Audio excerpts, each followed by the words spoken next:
잘 나가던 현금 없는 나라가 갑자기 국민들에게 현금을 챙기라고 말하기 시작했습니다. 그것도 전쟁과 재난을 대비하는 공식 안내서에서요. 더 무서운 건 이게 먼 나라 실험담이 아니라 우리 일상과 거의 같은 방향이라는 겁니다. 오늘 이야기는 단순히 현금을 좋아하냐 싫어하냐의 문제가 아닙니다.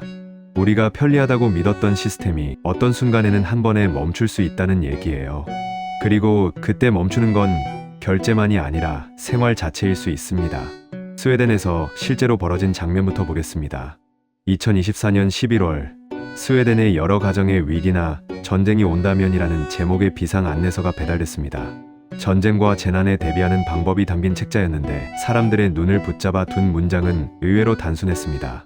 디지털 결제가 작동하지 않을 수 있으니 여러 은행의 카드와 현금을 준비하라는 내용이었죠. 여기서 많은 분들이 한번 멈칫합니다.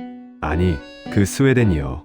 세계에서 가장 먼저 현금을 없애겠다고 달려가던 그 나라가 이제는 집에 현금을 모아두라고 말한다고요. 편리함의 최전선에 있던 나라가 왜 이렇게 방향을 틀었을까요? 스웨덴은 오랫동안 디지털 결제의 실험장처럼 보였습니다. 작은 가게도, 교회 헌금도, 길거리의 작은 거래도 휴대폰 하나로 끝내는 문화가 퍼졌죠. 현금을 내밀면 거스름돈이 없다며 난처해지는 일이 흔했고, 카드나 앱 결제만 가능하다는 안내문이 붙어있는 곳도 많았습니다. 현금이 없어도 되는 나라를 넘어 현금을 쓰기가 어려운 나라로 가고 있었던 겁니다.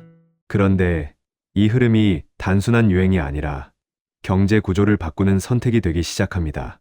결제가 디지털로 바뀌면 거래가 기록으로 남습니다. 정부 입장에서는 세금 누락이나 불법 거래를 잡기 쉬워지고 은행과 가게 입장에서는 현금을 운반하고 보관하고 정산하는 비용이 줄어듭니다. 소비자는 빠르고 간편해지고요. 누가 봐도 이득만 있는 게임처럼 보였죠. 문제는 이 게임에서 우리가 거의 보지 않는 항목이 하나 있었다는 겁니다. 효율 말고 안전이요. 빠르고 싸게 굴러가는 시스템이 위기 상황에서도 똑같이 굴러가느냐는 질문을 제대로 붙잡지 못했습니다. 평상시엔 티가 안 나거든요. 평상시엔 모든 게 정상입니다. 전기가 들어오고 통신이 되고 서버가 돌아가니까요. 하지만 안전은 평상시가 아니라 비상시에 점수가 매겨집니다. 그리고 스웨덴이 그걸 체감한 얘기 중 하나가 안보 환경의 변화였습니다. 전쟁 뉴스에서 전기가 끊기고 통신이 마비되고 금융 시스템이 흔들리는 장면이 반복되면서 스웨덴은 스스로에게 물었죠. 우리에게도 이런 일이 생기면 사람들은 빵 하나, 우유 하나를 살 수 있을까? 이 질문이 무서운 이유는 간단합니다. 현금 없는 사회에서 결제는 기술이 아니라 인프라가 됩니다. 인프라가 무너지면 생활이 멈춰요. 그럼 디지털 결제 시스템을 아주 현실적으로 뜯어보게 됩니다. 어디가 끊기면 전체가 멈추는지요. 첫 번째는 전기입니다. 디지털 결제는 전기가 없으면 기본적으로 작동하지 않습니다.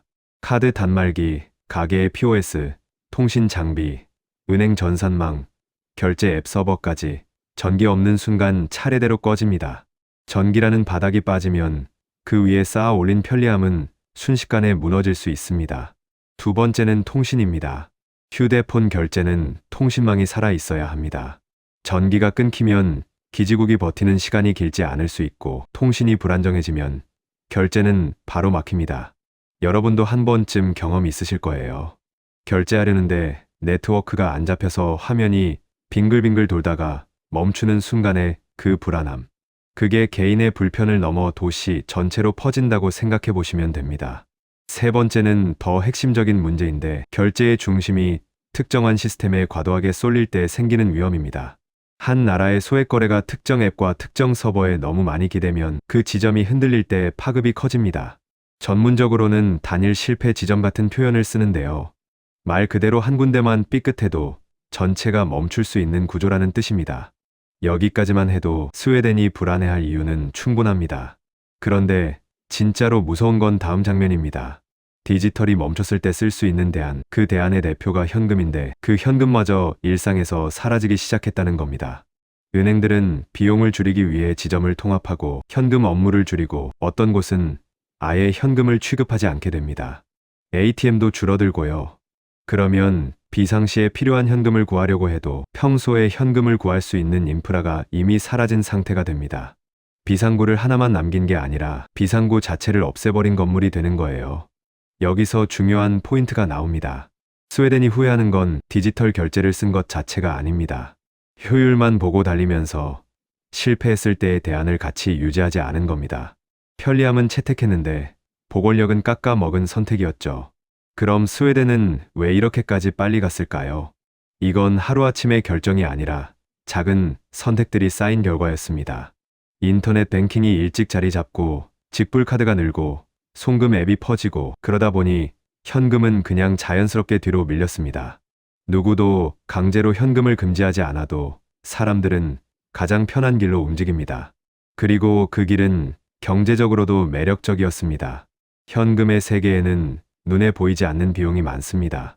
운반 비용, 보관 비용, 위조 위험, 강도 위험, 정산 과정의 시간까지요. 반대로 디지털 결제는 처리 속도가 빠르고 기록이 남고 규모가 커질수록 효율이 더 좋아집니다. 정부가 투명한 거래를 강조하며 디지털화를 밀어주는 것도 이해가 되는 대목입니다. 하지만 이 선택에는 늘 맞은편이 있습니다. 효율이 올라갈수록 의존도도 올라갑니다. 시스템이 정상일 때는 모두가 행복하지만 시스템이 비정상일 때는 모두가 동시에 취약해집니다. 이게 바로 현대 경제에서 자주 나오는 구조적 리스크입니다. 평소에는 안 보이다가 특정 조건에서 한 번에 드러나는 리스크요. 그리고 2024년에 전 세계 사람들이 그 장면을 한번 체감했습니다. 어느 보안 프로그램의 업데이트 오류로 수많은 컴퓨터가 동시에 멈추고 공항과 병원과 기업 업무가 마비되는 식의 혼란이 보도됐죠. 여기서 핵심은 이겁니다. 이건 누가 일부러 공격한 것도 아닐 수 있다는 점이에요. 실수 하나가 이런 파급을 만든다는 것. 그렇다면 공격이거나 전쟁 상황이면 혹은 정전과 통신 장애가 장시간 이어지면 결제만 디지털에 기대는 사회는 얼마나 버틸 수 있냐는 질문이 훨씬 현실적으로 다가옵니다. 그래서 스웨덴의 비상 안내서 문장 한 줄은 사실 경제 시스템의 경고문에 가깝습니다. 디지털 결제가 작동하지 않을 수 있다. 그러니 여러 은행 카드와 현금을 준비하라. 이건 개인에게는 생활 팁이지만 국가에게는 시스템 리스크 관리입니다. 이 대목에서 많은 분들이 이렇게 생각하실 수 있어요. 그래도 요즘은 대업도 많고 인터넷도 잘 되고 우리나라처럼 인프라가 좋은 곳은 다르지 않냐고요. 그런데 바로 그 자신감이 위험을 가리기도 합니다. 인프라가 좋을수록 더 과감하게 현금을 멀리하고 더 과감하게 한 시스템에 쏠리기 쉽거든요. 실제로 일상에서 현금의 자리가 줄어드는 건 체감으로도 느껴집니다. 버스나 매장에서 현금을 내밀면 당황하는 장면, 전통시장에서도 계좌이체가 자연스러운 장면, 이런 것들이요. 이 변화는 편리하지만 동시에 사회 전체가 하나의 방식에 익숙해지는 과정입니다. 그리고 익숙함은 취약함을 숨깁니다. 예를 들어 스마트폰 사용이 어렵거나 카드 발급과 계좌 개설이 쉽지 않은 사람들에게 결제의 디지털화는 단순한 편리함이 아니라 접근성의 문제로 바뀝니다. 현금이 줄어들수록 시스템 바깥에 있는 사람은 더 바깥으로 밀려납니다. 이건 누군가의 게으름이 아니라 구조의 문제입니다. 여기서 댓글 반응을 떠올려 볼게요. 이런 주제가 나오면 보통 반응이 양쪽으로 갈립니다. 한쪽은 이렇게 말하죠. 이제 현금은 비효율이다. 세상은 앞으로만 간다. 지갑 들고 다니는 게 더 불편하다. 또 한쪽은 이렇게 말합니다. 편리한 건 알겠는데 한번 멈추면 끝장 아니냐. 전기 끊기면 우리는 뭘로 사냐. 내 소비가 전부 기록되는 건 찝찝하다. 제가 영상 댓글에서 자주 보게 되는 문장은 이런 톤입니다. 편해서 좋은데 불안해서 싫다. 딱 이 한 문장에 요점이 들어 있습니다. 편리함과 불안함이 동시에 커지는 기술이 디지털 결제거든요. 이제 실제 장면을 하나 그려보겠습니다. 평소라면 아무 문제 없는 오후입니다. 동네 카페에서 커피를 결제하려고 하는데 갑자기 통신이 불안정해져서 결제 승인 화면이 멈춥니다. 점장님이 말하죠. 잠시만요. 지금 단말기가 안 되네요. 손님들은 한두 명이면 웃고 넘어가지만 그게 주변 상가 전체로 퍼지면 이야기가 달라집니다. 편의점도 약국도 주유소도 배달 라이더도 동시에 멈춥니다. 그때 현금이 있는 사람은 해결이 간단합니다. 지금 그냥 내고 나가면 됩니다. 하지만 현금을 안 들고 다니는 사람이 대부분이라면요. 그 순간부터 경제는 아주 원시적인 방식으로 바뀝니다. 서로 빌려달라고 하고 계좌이체가 되면 다행인데 그것마저 안 되면 거래 자체가 끊깁니다. 단절이 생기는 거죠. 이 단절이 무서운 이유는 경제가 실내로 굴러가기 때문입니다.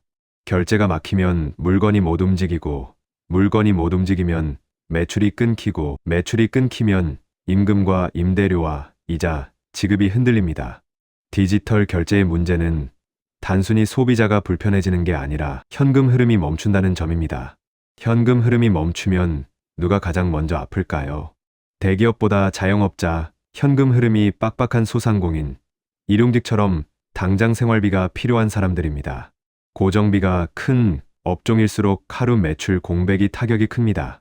결국 결제 인프라의 리스크는 약한 고리부터 때립니다. 이 지점에서 스웨덴의 후회가 더 선명해집니다.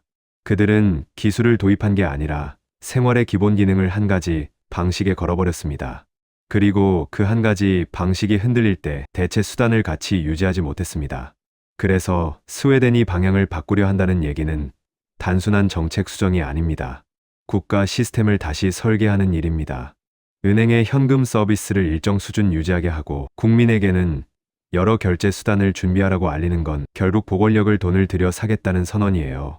그런데 한번 없앤 걸 다시 세우는 건 어렵습니다.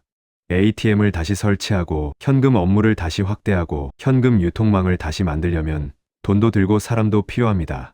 결국 처음부터 같이 유지했으면 싸게 끝날 일을 나중에 크게 치르게 되는 겁니다.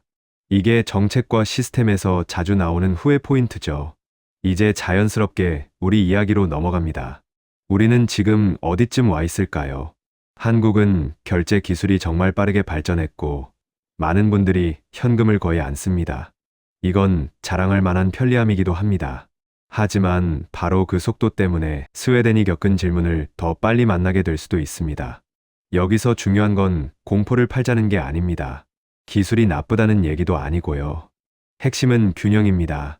효율과 안전, 편리와 보궐력, 기록과 프라이버시, 중앙화와 분산, 이 축들 사이에서 어디에 무게를 둘 거냐는 선택입니다. 특히 요즘 많이 언급되는 주제 중 하나가 중앙은행 디지털 화폐 같은 개념입니다. 말 자체는 어려워 보이지만 쉽게 말하면 국가가 직접 발행하는 디지털 형태의 화폐를 연구하거나 실험하는 흐름이 있다는 겁니다. 여기에는 장점도 있습니다. 결제 비용을 줄이고 정산을 빠르게 하고 정책 집행을 효율적으로 하고 보조금의 누수를 막는데 도움이 될 수 있다고 기대하는 시각도 있죠. 반대로 사람들이 불안해하는 지점도 분명합니다. 디지털로 기록이 남는 사회가 더 강해지면 개인의 소비가 더 투명해지는 만큼 사생활에 대한 우려가 커질 수 있습니다. 또 시스템이 중앙에 집중될수록 기술적 장애나 공격에 대한 리스크가 커질 수 있다는 걱정도 나옵니다. 이런 논의는 한쪽으로 몰아붙일수록 답이 멀어집니다. 장점과 단점을 동시에 놓고 설계를 잘 해야 합니다. 그러면 결국 결론은 이렇게 정리됩니다. 스웨덴이 땅을 치며 후회하는 진짜 이유는 현금을 없애려 했기 때문이 아니라 비상구를 없애며 달렸기 때문입니다. 시스템이 멈출 수 있다는 현실을 인정하지 않았고 멈췄을 때 살아남을 길을 같이 남겨두지 못했습니다. 현금은 단지 옛날 방식이 아닙니다. 전기와 통신과 서버가 모두 살아 있어야만 작동하는 시스템 밖에서 혼자서도 작동하는 결제 수단입니다. 위기 때는 불편한 게 아니라 마지막 안전장치가 될 수 있습니다. 그래서 제가 이 이야기를 들려드리는 이유는 당장 현금을 많이 쓰자는 주장 때문이 아닙니다. 선택지를 지우지 말자는 얘기입니다. 사회가 한 방식만 남기면 위기 때 선택지가 없는 사회가 됩니다. 여러분도 오늘 영상 보시고 이런 질문 하나만 가져가시면 좋겠습니다. 나는 결제 수단을 한 가지에만 걸어두고 있나? 내 가족은 비상 상황에서 며칠은 버틸 수 있나? 내가 편리하다고 믿는 시스템이 멈출 확률이 0이라고 생각하고 있나? 스웨덴은 가장 먼저 현금 없는 미래로 달려갔고 가장 먼저 그 미래의 위험을 온몸으로 겪었습니다. 편리함에는 대가가 있고 그 대가를 줄이는 방법은 기술을 거부하는 게 아니라 비상구를 같이 설계하는 겁니다. 여러분은 어떻게 느끼셨나요? 현금이 완전히 사라진 세상 괜찮을 것 같으신가요? 아니면 막상 상상해보니 조금 불안하신가요? 댓글로 여러분의 경험과 생각을 남겨주시면 다음 영상에서 그 반응들을 바탕으로 더 현실적인 이야기로 이어가 보겠습니다. 다음 편에서는 디지털 화폐와 결제 시스템이 커질 때 생기는 기회와 걱정, 그리고 우리가 어떤 기준으로 균형을 잡아야 하는지 더 깊게 파헤쳐 보겠습니다. 구독과 좋아요로 함께 해주시면 다음 이야기에서 바로 이어가겠습니다.